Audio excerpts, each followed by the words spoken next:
Nagkalaubos gid patay ang 37 tanan ka mga baboy sa isa ka hog raiser. Sa among numero 27 diri ang mga idik pa lang sa interview sa nga Bombo Radio kay Trisha Tamayo.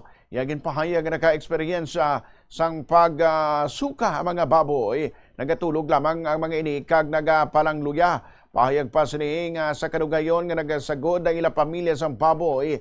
Ining unang ation nga naka-eksperyensya sila sang pagkalamatay sang ilang mga baboy.